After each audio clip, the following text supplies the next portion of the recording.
Welcome students in the first part of our new mathematics topic ratio and proportion. Students, today we are going to learn what is ratio and what is proportion. First, understand the definition of ratio. A ratio is the comparison of two or more numbers, that means quantities. एका राशीची दुसऱ्या राशीशी केलेली तुलना म्हणजेच आपण त्याला ratio, Marathi त्याला प्रमाण असे म्हटले जाते.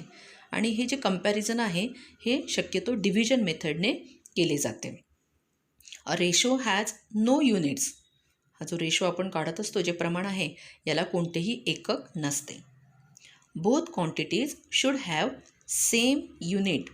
आणि जेव्हा आपण ही तुलना करत असतो तेव्हा तुलना करण्यासाठी या ज्या दोन राशी आहेत, म्हणजेच या ज्या दोन संख्या आहेत, त्यांचे एकक हे समान असणे अत्यंत आवश्यक आहे.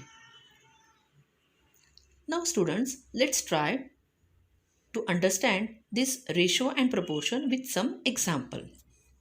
In this example, Nilima is 12 years old and Ramesh is 6 years old. Now, how to compare their ages? बघा, आपल्याला या दोघांच्या वयांची तुलना करायची आहे. जर या ठिकाणी आपण ही तुलना वजाबाकीने केली तर असे म्हणता येईल, बघा, रमेश हा लहान आहे निलिमापेक्षा. म्हणजे किती वर्षांनी लहान आहे? 6 वर्षांनी लहान आहे. आपण इथे काय केलं? 12 वजा 6 केलेला आहे.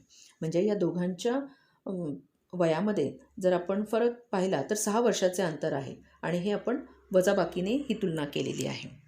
आता जर हीच तुलना आपण पटीने केली तर, पटीने म्हणजे गुणाकाराच्या भाषेत केली तर या ठिकाणी निलिमा ही रमेशच्या वयाच्या दुप्पट आहे किंवा रमेश हा निलिमाच्या निमपट आहे असे आपण म्हणतो.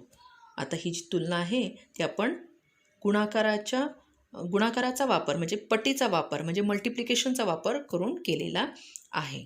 सो द स्टुडंट्स, पुन्हा एकदा हे उदाहरण आपण समजून घेऊया. Nilima's age is twice as much as Ramesh age. निलिमाचे वय रमेशच्या वयाच्या दुप्पट आहे. Nilima's and Ramesh ages are in the proportion. म्हणजेच या दोघांचं जर वय पाहिलं तर यांचं जे प्रपोर्शन आहे ते 2:1 आहे. बघा, मी 2 लिहिलेले आहे आणि 2च्या पुढे 2 टिंब, ज्याला कोलन असे म्हणतात, आणि 1 लिहिलेलं आहे.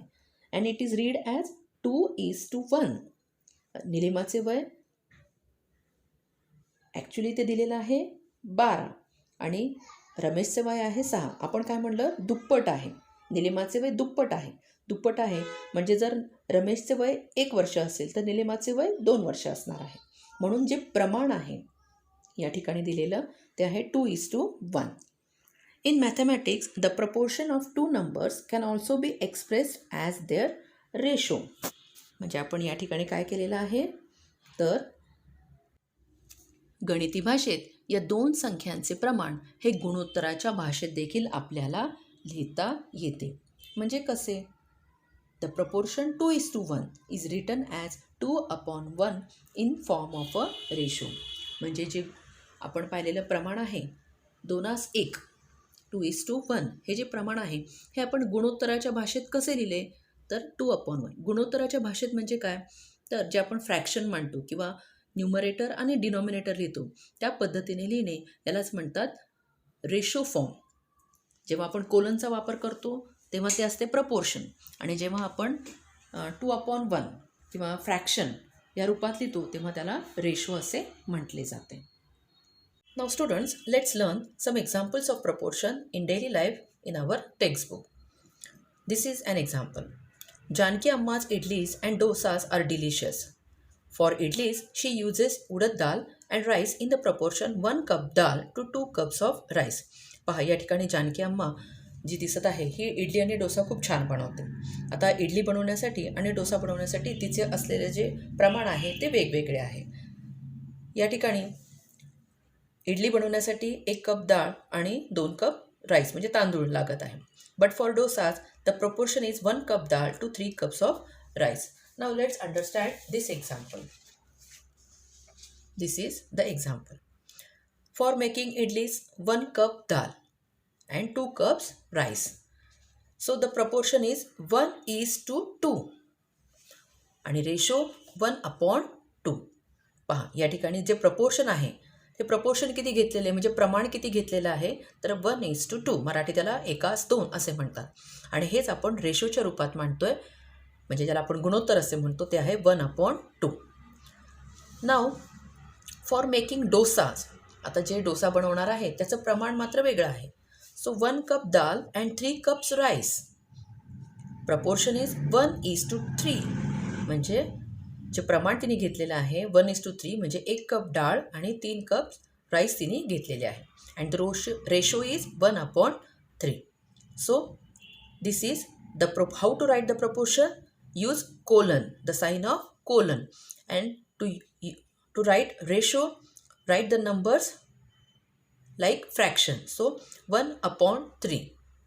Okay, now let's understand the second example from the textbook. In this example, Margaret makes great biscuits. She uses 3 cups of wheat flour with 2 cups of sugar. 3 cups of wheat flour with 2 cups of sugar. It means that the proportion of sugar and flour in the biscuits is 2:3, or that ratio is 2/3. पहा या ठिकाणी जी Margaret आहे ती खूप छान biscuits बनवते. So wheat flower needs 3 cups and sugar needs 2 cups. आता या ठिकाणी जे प्रपोर्शन आपल्याला मांडायचं आहे ते proportion of sugar to wheat flour, म्हणजे या साखरेचं प्रमाण आपल्याला याच्याशी व्हीट फ्लोअर म्हणजे गव्हाच्या पिठाशी लिहायचे आहे. So the proportion of sugar to wheat flour, sugar किती आहे 2 cups म्हणून आपण इथे 2 लिहिलेले आहे. And wheat flour 3 cups, so 3. So proportion is 2:3. याला कोणतं युनिट नसते, it is only the number. And the ratio is 2/3. So the students, how to write the numbers in proportion form and ratio form we have studied. Now let's solve this example. In this example, flowers were distributed among the girls in equal proportions. या ठिकाणी काही फुले आहेत ती सारख्याच प्रमाणात वाटलेली आहेत आपण काही मुलींना. Now fill in the empty boxes. आता हा बॉक्स आपल्याला कंप्लीट करायचा आहे. पहा, the first girls, these are the number of girls and these are the number of flowers. पण या ठिकाणी काही रिकामे चौकटी आहेत ते आपल्याला भरायचे आहे. आता आपण पाहिलं की what is ratio and what is proportion. तर या ठिकाणी पहा, number of girls upon number of flowers हे या ठिकाणी काय दिलेलं आहे रेशो दिलेला आहे, म्हणजे ज्याला आपण गुणोत्तर असे म्हणतो. So number of girls and number of flowers. If the number of girls were 3, या ठिकाणी पहा आपण 3 लिहिलेले आहेत. And the number of flowers were 12. So 3/12. So what is the ratio is equal to 1/4. हे 1/4 कुठून आले तर ह्या दोन्ही नंबरला आपण एकाच संख्येने भागलेलं आहे. जेव्हा आपण या दोन्ही संख्यांना कोणत्या एकाच संख्येने भागतो, थोडक्यात आपण LCM काढला त्याचा, तर ते आपल्या लक्षात येईल. तर याचा LCM आहे 3, म्हणून आपण ह्या 3/12ला जेव्हा आपण 3ने भागतो त्यावेळी उत्तर येतं 1/4. So the number of girls upon number of flowers is equal to 3/12. जर संख्या 3/12 असेल तर रेशो काय असणार आहे 1/4. It means that every girl got 4 flowers, म्हणजेच प्रत्येक मुलीला 4 फुले मिळणार आहेत. पहा या ठिकाणी इक्वलची साईन आहे. इक्वल म्हणजे हे दोन्ही इक्वल आहेत. जर 3 मुली असतील तर 12 फ्लॉवर्स लागणार आहेत, एक मुलगी असेल तर 4 फ्लॉवर्स लागणार आहेत. हे 1/4 कसे काढले तर आपण या ठिकाणी ह्या 3/12ला संक्षिप्त रूप दिलेले आहे. नाव the proportion of girls and flowers is 1:4. म्हणजे जे प्रपोर्शन आहे ते काय आहे 1:4. म्हणजे एक मुलगी आणि त्या एका मुलीसाठी 4 फुले प्रत्येकी लागणार आहे. इट इज रिटन ॲज 1:4 आणि हे आपण प्रपोर्शनमध्ये असं लिहिणार आहे 1:4. And the ratio is written as 1/4 आणि त्याचा रेशो 1/4 असा लिहिला जातो. आता या ठिकाणी हे पुढील बॉक्सेस आपण कंप्लीट करूया. पहा या ठिकाणी 3/12 म्हणजे याचा जो रेशो आहे तो 1/4 आहे, म्हणजे प्रत्येक एकीला 4. मग जर 5 मुली असतील तर किती फुले लागणार आहेत, अगदी बरोबर त्याचे आपण 4 पट करणार आहे. सो 5 4 20. ओके. आता या ठिकाणी मुलींची संख्या दिलेली नाही आहे, तर या ठिकाणी फ्लॉवरची संख्या दिलेली आहे. आपण पाहिलेलं आहे की एका मुलीला 4 फुले आणि या ठिकाणी 32 फुले आहेत. एका मुलीला 4 फुले तर 32 फुले किती मुलींना येणार? अगदी बरोबर आहे. या ठिकाणी भागाकार केला जाणार आहे. जर आपण 4ने या 32ला भागलं तर उत्तर येतं 8. आणि आपण मगाशीच पाहिलं की एक मुलगी असेल तर तिला फुले किती लागणार आहे? 4. आता पहा मुलांनो, या ठिकाणी पुस्तकातील उदाहरण जेव्हा आपण या ठिकाणी अशा पद्धतीने मांडलेलं आहे पहा. The number of girls upon number of flowers हे आपण पाहिलं. आणि याचं जे रेशो आहे तो समान आहे, इक्वल आहे, ते आपण पाहिलं. So girls upon flowers, if the girls were 3 the number of flowers should be 12. आता यामध्ये आपण पाहिलं की प्रमाण काढल्यावरती ते किती आलेलं आहे? 1/4. म्हणजे एका मुलीला 4 फ्लॉवर्स.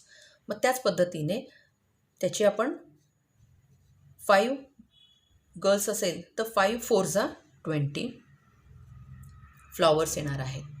आणि या ठिकाणी मुलींची संख्या दिली नाही आहे, 32 दिलेली आहे. सो 32 जे आहेत हे 4च्या टेबलमध्ये किती टाईम्सने येतात? तर 8. So number of girls, if the number of girls are change then the number of flowers also change. आणि हे जे इथे मांडणी केलेली आहे that is the ratio. Now student, let's solve the next example of Nikhil. Here Nikhil brought 12 guavas and 16 chikoos. या ठिकाणी निखिलने 12 guavas म्हणजे पेरू आणि 16 चिकूज आणलेले आहे. The first question is find the ratio of guavas to chikoos. आता आपल्याला जे रेशो काढायचं आहे ते या ठिकाणी ऑफ guavas टू चिकूज, गुआहाचे चिकूशी असलेले प्रमाण. So the ratio of guavas to chikoos हे काढण्यासाठी पहिल्यांदा आपण काय लिहिणार आहे? Number of guavas. So number of guavas upon number of chikoos. ज्याचं प्रमाण दिलेलं आहे सुरुवातीला ते आधी लिहायचं. So ratio of guavas to chikoos. So number of guavas upon number of chikoos ते किती आहे ती संख्या आपण मांडली. सो 12/16. आता जेव्हा आपण त्याचं रेशो काढणार आहे तर त्याचं संक्षिप्त रूप देणार आहोत म्हणजे या दोघांचे LCM ज्याला आपण लसावी असे म्हणतो तो काढणार आहे. आणि किंवा असे लक्षात घ्या की या दोन्ही संख्या कोणत्या संख्येच्या पाड्यात येतात ते आठवा आणि त्यानुसार त्या संख्येने त्याला भाग द्या. सो या ठिकाणी आपण 4ने भाग दिला दोन्ही संख्यांना तेव्हा उत्तर आलेलं आहे 3/4. So the ratio of guavas to chikoos is 3/4. आता याच ठिकाणी अजून एक प्रश्न विचारलेला आहे, find the ratio of chikoos to guavas. बघा हे काळजीपूर्वक पहा. या ठिकाणी गुआहाज टू चिकूज होतं, आता चिकूज टू गुआहाज आहे. म्हणजे आपण जेव्हा गणित सोडवणार आहोत तेव्हा सुरुवातीला आपण काय लिहिणार आहोत? The number of chikoos upon number of guavas. पुन्हा एकदा मागील प्रमाणे आपण दिलेल्या संख्या या ठिकाणी मांडणार आहोत. या ठिकाणी पुन्हा आपण त्याचं संक्षिप्त रूप देणार आहोत. याही ठिकाणी 4ने भाग जातो आणि मग जो रेशो आलेला आहे that is 4/3. So the ratio of chikoos to guavas is 4/3. या दोन्हीतला फरक नीट समजून घ्या. या ठिकाणी गुआहा आणि चिकूचं प्रमाण विचारलेलं आहे म्हणजे गुआहाचे चिकूशी असलेले प्रमाण म्हणून आपण नंबर ऑफ गुआहाज इथे लिहिले आणि खाली नंबर ऑफ चिकूज दिले. या ठिकाणी रेशो ऑफ चिकूज टू गुआहाज म्हणून आधी आपण नंबर ऑफ चिकूज दिले आणि नंतर आपण नंबर ऑफ गुआहाज दिलेले आहेत. तर अशा प्रकारे we can find out the ratio of the given articles.